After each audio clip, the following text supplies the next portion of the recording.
할렐루야. 여러분 오늘 너무 잘 나오셨습니다. 여러분이 잘 나왔다는 이유는 우리 교회에 나와서도 아니고 제가 설교를 해서도 아니라 지금 이 자리를 무엇보다 하나님이 기뻐하는 자리이기 때문입니다. 하나님께서 이 세상에 찾는 자가 있는데 어떤 사람을 찾느냐? 영과 진리로 예배하는 자를 찾는다 그랬거든요. 오늘도 마음을 다해서 사모하는 마음을 가지고 이 자리에 예배하러 나온 여러분 한 분 한 분을 오늘도 하나님이 찾으시는 믿음의 성도인 줄로 믿습니다. 그 믿음 가운데 오늘도 하나님이 주시는 놀라운 은혜가 있게 될 줄로 믿습니다. 우리 옆에 분과 인사 나눴으면 좋겠습니다. 정말 잘 나오셨습니다. 잘 나오셨습니다. 네. 저는 오늘 목사님이 봉독해준 누가복음 4장 16절에서 30절 말씀을 가지고 믿음으로 반응하자, 이런 제목으로 함께 하나님의 말씀을 나누고자 합니다. 여러분, 건강한 사람과 건강하지 못한 사람들의 여러 가지 차이가 있겠지만 그 중에 한 가지를 뽑으라면 소화 능력에 있지 않을까, 그런 생각이 들어요. 똑같은 음식을 먹어도 어떤 사람은 배탈이 쉽게 나는 사람이 있고 어떤 사람은 어떤 음식을 먹어도 전혀 탈이 나지 않는 사람이 있습니다. 그 이유는 뭐냐면 바로 소화를 잘 시키는 사람은 소화기관의 수용성이 그만큼 크기 때문이죠. 어떤 음식이 와도 잘 소화하는, 받아들일 수 있는 능력이 그 소화기관이 크기 때문입니다. 반면에 배탈이 잘 나는 사람은 그만큼 소화기관의 수용성이 그만큼 약하다는 것이죠. 그런데 육체적인 소화기관만 수용성이 있는 것은 아닙니다. 우리의 마음에도 수용성이 있습니다. 똑같은 말을 했는데, 똑같은 농담을 던졌는데 누구는 하하 웃으면서 가볍게 넘기는 사람이 있는가 반면에 어떤 사람은 꿍해가지고 그 사람이 말한 것 때문에 얼굴이 굳어지고 안색이 덜 변하는 사람도 있더라는 것이죠. 그런데 우리는 영적인 것도 마찬가지라고 봅니다. 똑같은 예배당에서 똑같은 설교를 듣고 똑같은 분위기에서 예배를 드리는데 어떤 사람은 은혜를 받고 어떤 사람은 밋밋하게 돌아갈 때 그 이유가 어디 있는가? 영적인 수용성이 다르기 때문이죠. 그 영적인 수용성이 뭐냐? 저는 바로 믿음이다라고 말하고 싶습니다. 그래서 믿음으로 어떻게 반응하냐에 따라서 우리가 은혜도 받기도 하고 밋밋하게 돌아가기도 한다는 거죠. 오늘 본문 말씀에도 보니까 똑같은 예수님이십니다. 똑같은 하나님의 아들로 오신 예수님이신데 어떤 지역에서는 예수님을 서로 만나려고, 예수님 앞에 나아가려고 인산인해를 이루는 반면에 어떤 지역, 즉 오늘 본문 말씀에 나오는 예수님의 고향인 나사렛에서는 오히려 그러한 예수님을 거부하고 배척하고 심지어 죽이려고까지 하는 상황이 오늘 성경 말씀에 나타난다는 것이죠. 그들의 수용성이 다르다는 것입니다. 예수님은 공생애를 시작하면서 초기에 자신이 먹고 자란 나사렛 사람들에게도 복음을 전해서 그들 또한 구원받고 하나님의 생명의 영생을 누리기를 예수님이 원하셨어요. 그래서 그날도 자신의 고향인 나사렛에 가서 안식일날 회당에 들어가서 천국 복음을 전하십니다. 그 전하는 말씀의 내용이 18절 19절에 나옵니다. 이 말씀의 내용은 이사야 61장에 기록된 말씀인데요, 우리 오늘 말씀인 18절 19절을 한번 같이 읽어보겠습니다. 제가 18절, 여러분들이 19절 읽어보겠습니다.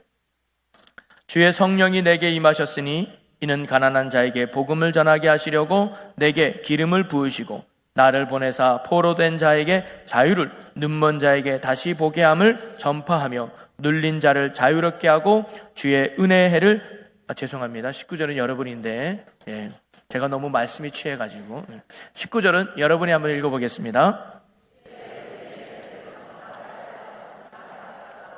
아멘.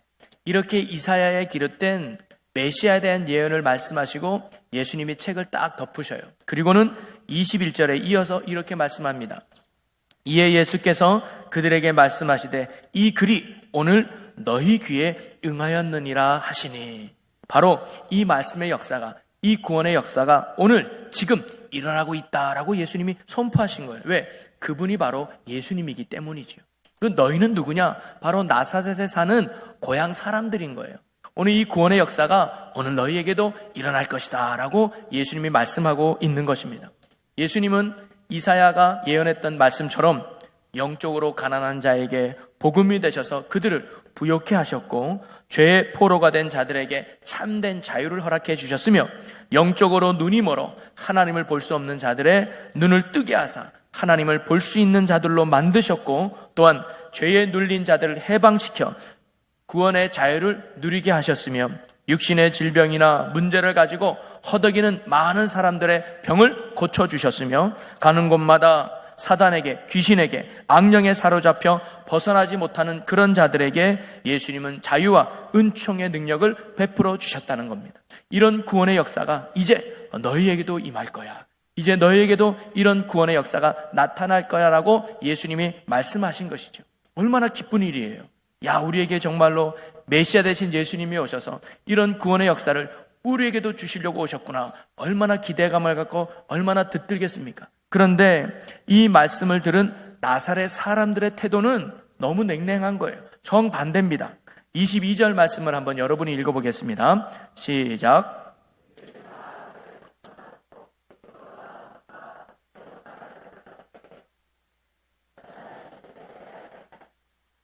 예수님이 하신 말씀을 듣고는 놀랐어요. 정말 은혜로운 말씀이다. 귀한 말씀인 건 맞다. 그런데 거기서 더 나가지 못하는 거예요. 쉽게 말하면 예수님을 메시아로 인정하지 않습니다. 예수님을 구원자라고는 믿지 않는 거예요. 왜냐? 자신들이 알고 있는 예수는 절대로 메시아가 될 수 없다고 그들은 생각했거든요. 저 예수라는 사람, 우리가 알고 있는 요셉의 아들 아니야? 저 사람이 어떻게 메시아가 될 수 있지? 상상이 되지 않는 거죠. 마가복음 6장 3절에 보니까 당시 예수님의 고향 사람들이 예수님을 어떻게 생각하는지 동일한 사건을 이렇게 묘사하고 있습니다. 우리 6장 3절을 함께 읽어보겠습니다. 이 사람이 마리아의 아들 목수가 아니냐? 야고보와 요셉과 유다와 시몬의 형제가 아니냐? 그 누이들이 우리와 함께 여기 있지 아니하냐 하고 예수를 배척한지라. 그들은 예수님이 자라온 환경과 배경을 너무나도 잘 알고 있었습니다. 이 예수의 아버지가 누군지, 어머니가 누군지, 형제 자매가 누군지 너무나 잘 알고 있었어요. 야, 그의 아버지는 요셉으로 목수 출신이 아니냐?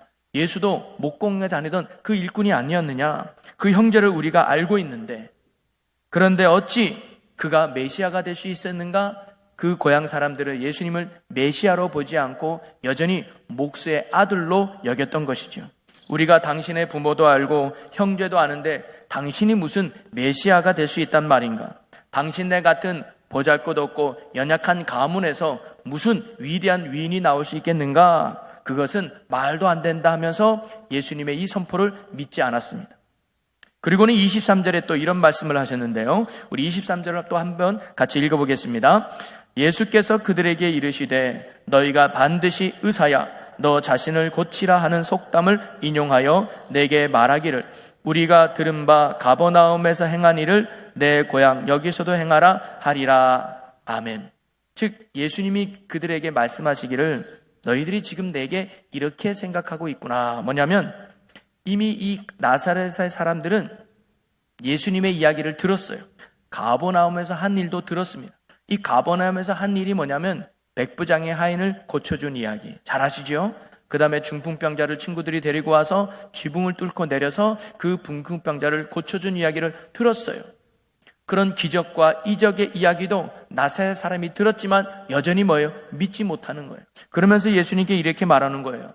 너가 정말 메시아냐? 네가 정말 하나님의 아들이냐? 그러면 가버나움에서 했던 그 기적과 이적을 오늘 우리에게도 한번 보여봐라. 이렇게 말하고 있는 거예요. 여러분 이 말은 광야에서 시험 당할 때 사탄이 예수님께 한 말과 비슷합니다.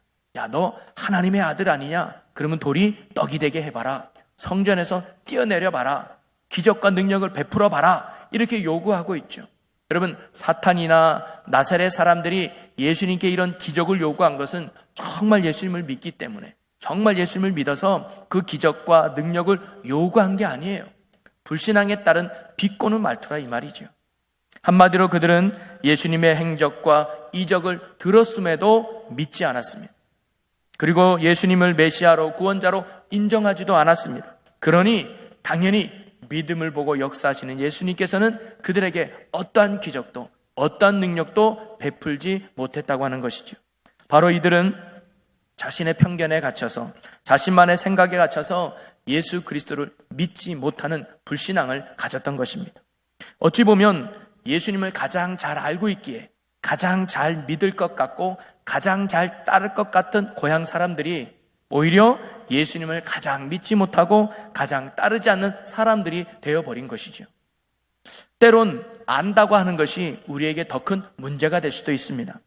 때론 잘못된 선입견과 잘못된 편견이 우리의 생각을 고정시키면 더 앞으로 나가지 못하게 하는 그런 장애가 되기도 한다는 거죠. 제가 교육 전도사로 있을 때 다른 전도사님 한 분을 모시게 됐습니다. 그런데 이 전도사님은 그 교회 출신이었어요. 그런데 한 권사님이 극구 그 전도사님이 오면 안 된다고 반대하는 거예요. 왜냐 보니까 이 전도사님은 과거에 나쁜 짓을 많이 했다고, 어떻게 신학교에 갔는지 나는 모르겠다고, 이런 사람들이 우리 교회 오면 큰일 난다고 얘기하는 거예요. 그런데 저는 이 친구와 같이 학교 공부도 해봤고 같이 사역도 해보니까 정말 신실하고 좋았거든요. 과거에는 그럴지 몰라도 지금은 아닙니다 라고 아무리 얘기해도 이분 생각은 바뀌지 않아요. 그래도 끝끝내 해서 이분이 오게 됐습니다. 잘했습니다. 정말로 교사들도 좋아하고 나름대로 은혜도 받고 부흥도 됐습니다. 그런데 이 권사님만이 여전히 문을 열지 못하는 거예요. 저러다가 언제 바뀌겠지, 저러다가 언제 문제 일으키겠지, 여전히 마음을 열지 못하고 그분과 불편한 관계를 계속 가지게 됐어요. 하지만 이분에 대해서는 어떤 편견과 생각도 갖지 않았던 다승교사들은 너무 행복하다는 거죠.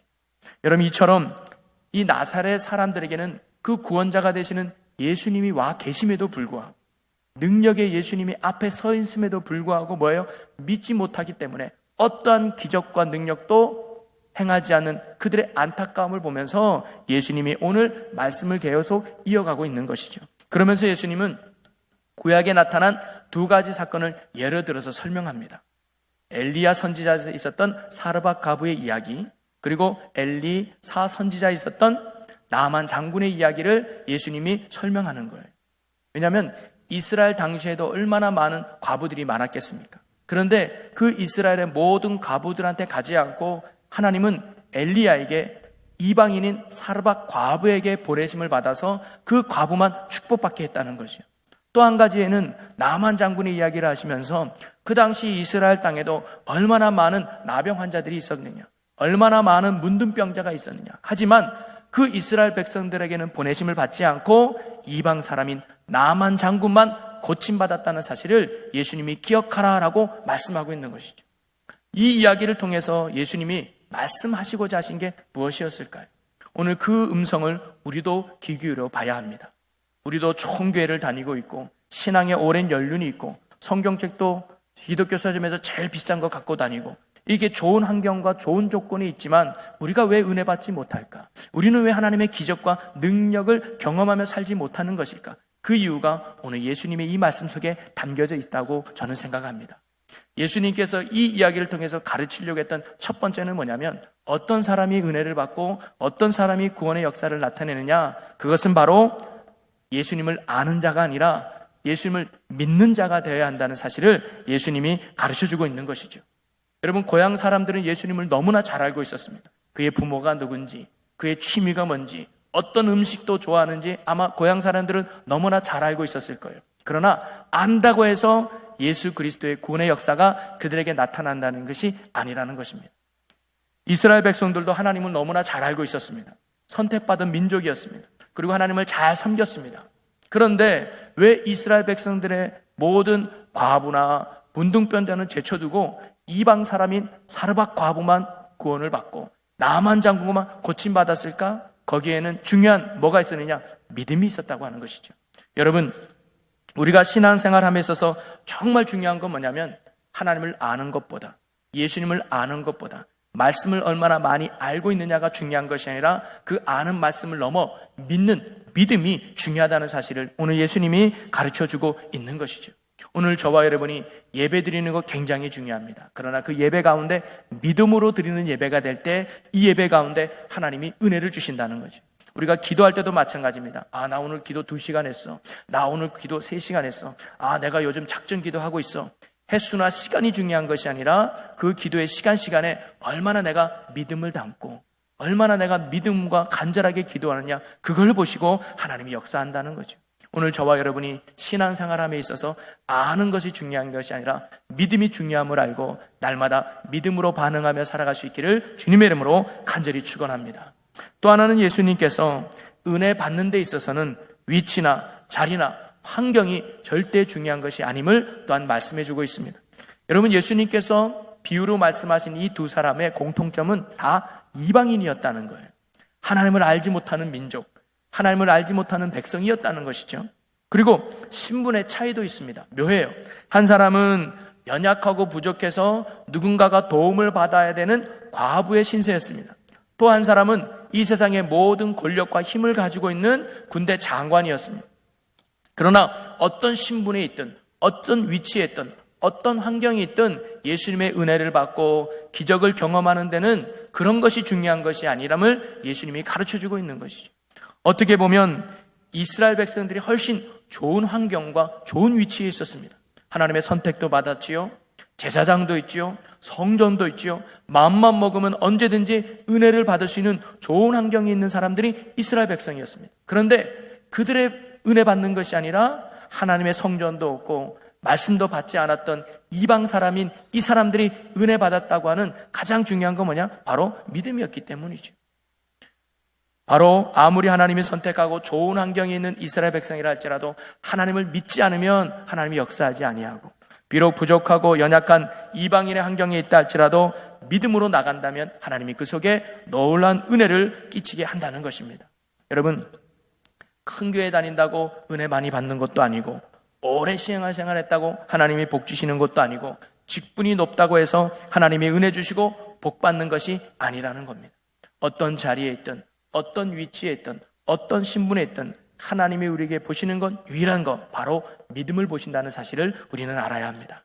믿음으로 나오는 사람, 믿음으로 사는 사람, 믿음의 가치를 붙들고 사는 사람, 오직 예수로 사는 사람, 그런 사람에게 하나님이 오늘도 은혜를 주신다는 거죠.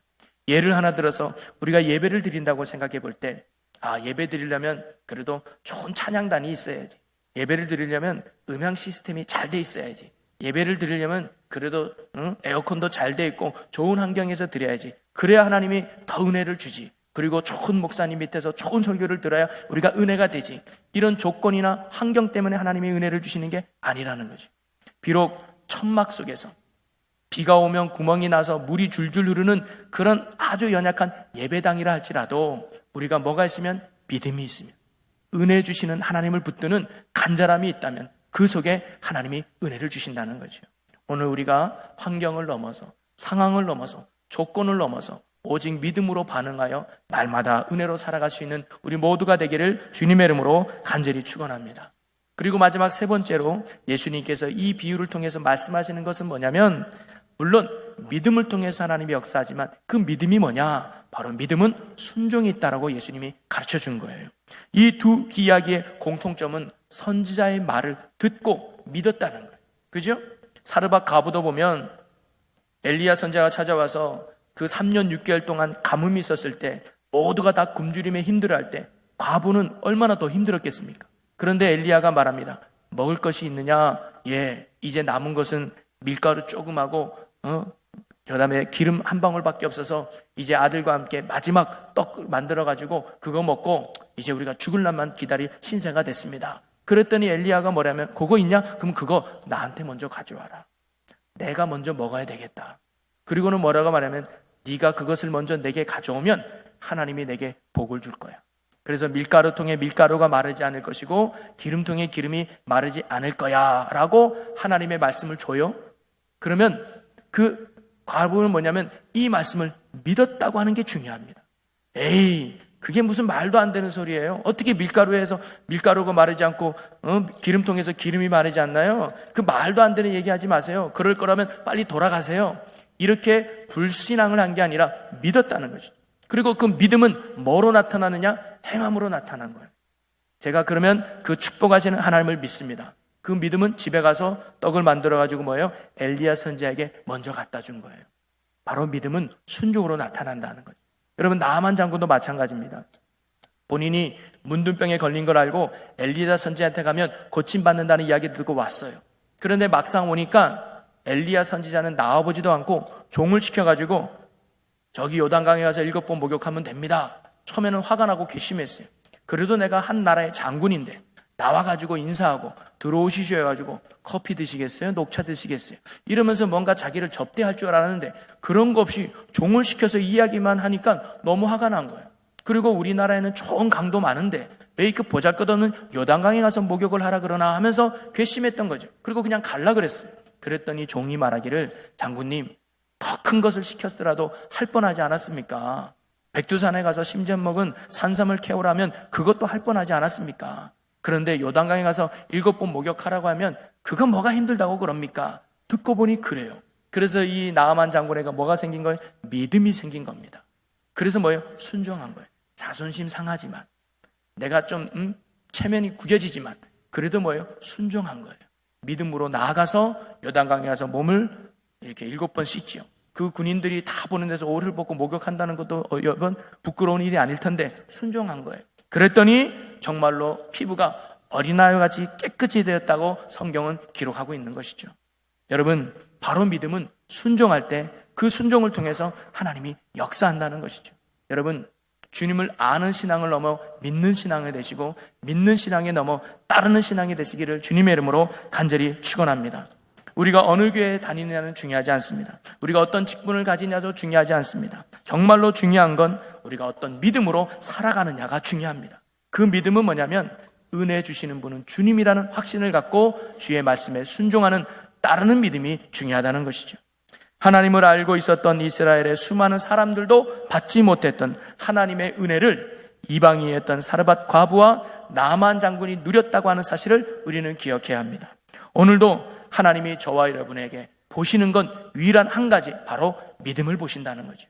이 믿음으로 나오는 예배 가운데 하나님이 은혜를 주실 것이고, 믿음으로 간구하는 기도 속에 하나님이 응답하실 것이고, 믿음으로 헌신하고 봉사하는 가운데 하나님의 놀라운 은혜와 축복이 여러분에게도 넘치게 될 줄로 믿습니다. 오늘 저와 여러분이 날마다 은혜 주시기를 원하시는 그 주님을 사모함으로 나갈 수 있는 우리의 믿음이 되기를 주님의 이름으로 간절히 축원합니다. 주님이 내 앞에 오셨음에도 불구하고 은혜의 기회를 놓친 나사렛 사람들과 같은 그런 불신앙의 모습이 아니라 사르밧 과부처럼, 또는 자신의 마음에 들지 않았지만 순종했던 나아만 장군처럼 날마다 주님 앞에 믿음으로 반응하며 살아갈 수 있는 여러분이 되시기를 주님의 이름으로 간절히 축원합니다. 그런 믿음의 삶을 살아갈 때 하나님이 때때로 은혜 주시고 때때로 능력 베풀어 주셔서 우리의 삶이 천국을 누릴 수 있는 복 있는 삶으로 인도하실 줄로 믿습니다. 우리 기도하겠습니다. 사랑과 은혜의 아버지 하나님, 오늘도 우리의 신앙과 믿음을 되돌아봅니다. 언제나 주님은 우리 앞에 오셨는데 우리에게 은혜 주시기를 원하는데 우리가 나사렛의 사람들처럼 예수님의 은혜를 무시하고 배척하는 불신앙의 모습으로 살아왔던 죄된 모습이 있다면 주님 용서하여 주시옵소서. 언제나 함께 하시는 살아계신 주님을 믿고 주님의 은혜를 사모하며 믿음으로 순종하며 살아가는 저희들이 되게 하여 주옵소서. 그래야 날마다 우리에게 다가오시는 그 주님의 그 은혜의 기회를 놓치지 않고 믿음과 순종으로 반응하여 은혜의 풍성함을 누리는 귀한 역사가 있는 천국의 삶을 살아가는 우리 모두가 되게 하여 주시옵소서. 우리의 참된 구주가 되시는 예수 그리스도의 이름으로 기도하옵나이다. 아멘.